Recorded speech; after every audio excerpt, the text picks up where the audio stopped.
I got to shut it off by actually grounding it. And I can't let it run for too much longer than that because the tank is full of rust and I haven't sealed it yet. So I just filled the carburetor with the squirt bottle. So that's, you get a minute or two of running time out of it.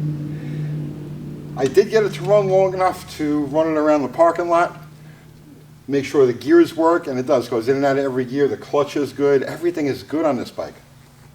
So, I know, you car guys are like, enough with the motorcycles already. Indulge me, I'm having fun with this thing. So, where we last left off with this, we brought it in, we gave it a quick cleanup.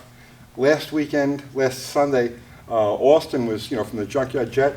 He went over the paint on this bike with a clay bar and really brought the paint up.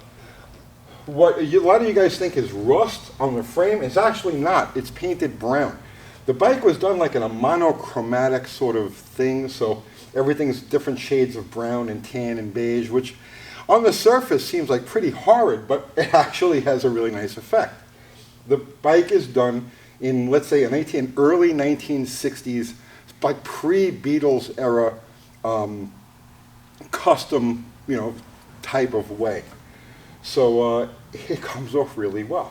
And like I said, so you can see the bike cleaned up beautifully. And this is as far as I'm going to go with it, as far as detailing, because the paint is right.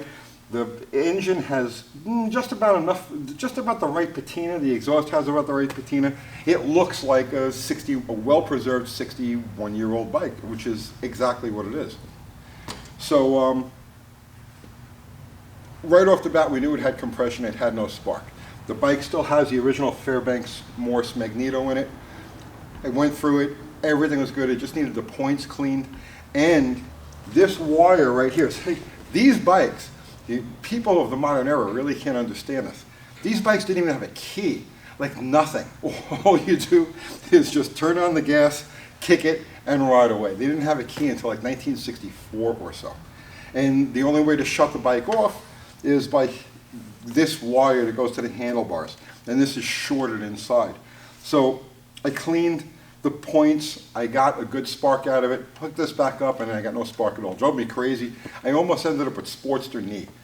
And I'll explain my Sportster knee. It's a very unique thing to these bikes. They take a lot of effort to kick over. This isn't like a dirt bike, which is these things actually take some like oomph to make happen. And with the Sportster, if you don't cycle it carefully at first, the teeth don't always engage. And what will happen is you throw all your weight down on the kicker to let it go, and she goes to the floor and you hyperextend your knee. Anybody who's dealt with these bikes knows exactly what I'm talking about. You don't approach starting one of these things lightly. So wiring wise, like I said, they don't have a key, they don't have a battery, nothing. It's just kick it and go.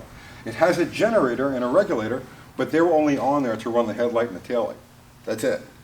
So the wiring on the bike has to be gone through. I'm going to order a new harness, a reproduction harness. But the key here, what I wanted to do is just get this thing running and evaluate, do I have to take the motor out? Do I have to go through the motor? Do I have to go through the transmission? Does it need a clutch? So that's why I just needed to get it running. I got, this carburetor was on it. This is a Zenith, which would be off, let's say, a later sports, like a 69, 70. And I really wanted a Linkert style, which is what's supposed to be on here. I had considered doing this one, but when I pulled it apart, I realized it's missing everything. There's no float in there. It's corroded. It's toast. So to get the bike running, I did what I really wouldn't normally do, but in this case, it was justified. I bought one of these $60 knockoff S&S Super E carburetors off of Amazon. Because like I said, I just wanted to get the bike running. And proper Linkerts for this thing were for $800 to $1,000. And I would rather just find a good core and go through it myself. So I figured, well, let's just get this thing running. I bought one of these cheap eBay carburetors. Before I put it on the bike, I took it apart just to see what it was like inside. And it's actually not bad. I can't tell you what the long-term, how the materials are going to hold up over the long term, but I can tell you it looks nice in there and it functions really good, like right out of the box. That's how it runs. I haven't done anything to it. So the Chinese, they try. I mean, they do try. Forget about all the other stuff.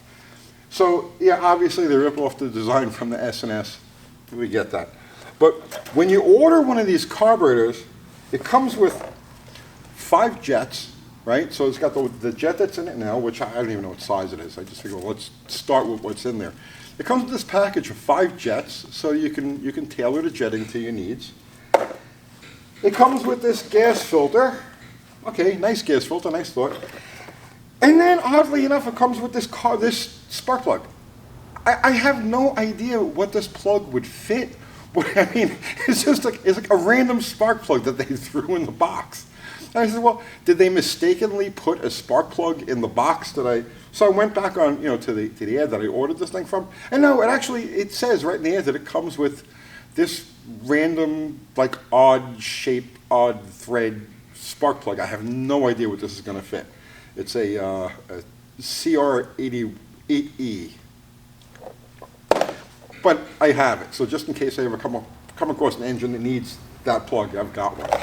So I had to make some modifications to the carburetor, which again is why I didn't want to buy a nice carburetor for this thing, because I want to put the original stuff and I want to keep the original type of cable and the original type of linkage.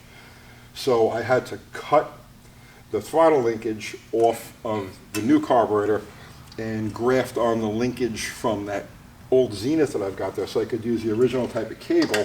And this way, when I get the linker that goes on here, it'll all be cohesive. I want to keep this bike 100% mechanically 1961. I don't want any variation from the modern era. So that's my reason for doing all of that. But it runs fantastic. It rides great. It's got the drum brake front and back, and everything functions fine. I mean, you just lay into the brake a little bit, bike stops, clean, nice. It's a good bike. So my next step with this thing is to take it apart.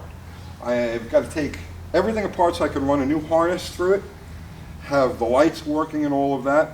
The motor, the transmission, the clutch need nothing, all ready to rock and roll.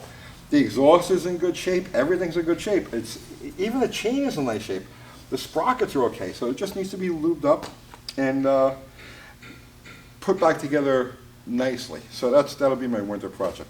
But like I said, I just wanted to show you guys, here you go, Barnfind 1961 Sportster. It runs like a top. It's like a dream. It's perfect. So I know, we'll get back to car stuff. I'm going to do some car stuff today. More car stuff, more videos coming today.